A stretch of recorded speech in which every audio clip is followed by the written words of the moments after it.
జై సేవాలాల్ సేన రామ్ రామ్. మిత్రులారా, ఈనాడు లంబాడి వర్సెస్ కోయా అనేటటువంటి పద్ధతుల్లో ఉమ్మడి ఖమ్మం జిల్లా, భద్రాద్రి కొత్తగూడెం జిల్లా భద్రాచలానికి సంబంధించినటువంటి ఎమ్మెల్యే తెల్ల వెంకట్రావు, మాజీ పార్లమెంట్ సభ్యుడు, ఆనాడు బీజేపీ పార్టీ, ఇవాళ కాంగ్రెస్ పార్టీలో ఉండేటటువంటి ఈయన వెంకట్రావు గారు నిన్నటిదాకా టీఆర్ఎస్ పార్టీకి గెలిచి కాంగ్రెస్ పార్టీలోకి పోయి కాంగ్రెస్ పార్టీ నాయకులుగా చలామణి అవుతూ లంబాడీలను ఎస్టీ జాబితా నుండి తీసేయాలని హైకోర్టులో అప్పీల్ చేయడం జరిగింది. హైకోర్టు ఆ కేసు కొట్టేస్తే సుప్రీంకోర్టుకు వెళ్ళడం జరిగింది.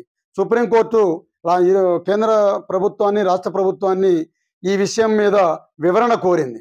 మళ్ళా సెప్టెంబర్ 9వ తారీఖు నాడు ఈ ప్రభుత్వాలు వాళ్ళకి ఇచ్చేటటువంటి దాని మీద గిరిజనుల భవితవ్యం ఆధారపడి ఉంటుంది. కాబట్టి నేను ఒక్కటే మీకు అప్పీల్ చేయదలుచుకున్నా, ఇప్పుడు ఎవరైతే రాజకీయ నాయకులు ఈ సర్పంచ్ ఎలక్షన్ల కోసం అని చెప్పని గ్రామాల్లోకి వస్తారో, మన కోసం రాజ్యాంగంలో పొందుపరిచినటువంటి విధంగా బాబాసాహెబ్ అంబేద్కర్ గారు పెట్టినటువంటి రిజర్వేషన్ భిక్షతోని ఎమ్మెల్యేలుగా ఎవడు ఏ పార్టీ టికెట్ ఇచ్చినా బంజారా కాన్స్టిట్యున్సీలో బంజారా గెలుస్తున్నాడు, ఇంకొక కాన్స్టిట్యున్సీలో ఇంకొక మిత్రుడు గెలుస్తుంటాడు. మనం మన జాతి కోసం, మన జాతి తరపున మన కోసం మాట్లాడేవాడు, పోట్లాడేవాడు కావాలని చెప్పని మనం ఎంచుకున్నటువంటి ఎమ్మెల్యేలు ఇప్పుడు గ్రామ పంచాయతీ, ఎంపీటీసీ, జడ్పీటీసీ ఓట్ల కోసం ఊళ్ళోకి వచ్చే పరిస్థితున్నది. ఇవాళ జాతి మీద ఇంత పెద్ద ఎత్తున కుట్ర జరుగుతూ ఉంటే, లంబాడీలను తీసేయాలనేటటువంటి ఆలోచన అవతల చేసి చట్టం ద్వారా బయటకు పోతా ఉంటే మీరెందుకు మన జాతి తరపున మాట్లాడలేదు అని చెప్పని నిలదీయాల్సినటువంటి అవసరం ఉన్నది. మన నియోజకవర్గాల్లో ఏ ఎమ్మెల్యే వచ్చినా మనకు సంబంధించినటువంటి మన సామాజిక వర్గ ఎమ్మెల్యేలు నోరుండి మాట్లాడలేని మౌన పాత్రని, మూగ పాత్రని పోషిస్తా ఉన్నారు.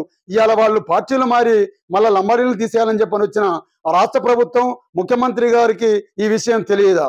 తెలిస్తే లంబాడీల పట్ల ఆయనకున్న చిత్తశుద్ధి ఏంటి? ఇవాళ వరకు లంబాడీలకు మంత్రి పదవి ఇవ్వకపోగా ఈ పైపెచ్చు ఇటువంటి వాళ్ళని ప్రోత్సహిస్తూ లంబాడీలను తీసేయాలనేటటువంటి కుట్రను చేస్తా ఉన్నారు. కాబట్టి దీన్ని ఛేదించాలని చెప్పంటే ఖచ్చితంగా మీరు తండాల్లో నిలదీయాలని చెప్పని సేవాలాల్ సేన జాతీయ కమిటీ పక్షాన మీ అందరికి విజ్ఞప్తి చేస్తా ఉన్నా. జై సేవాలాల్, జై గోర్, జై బంజారా.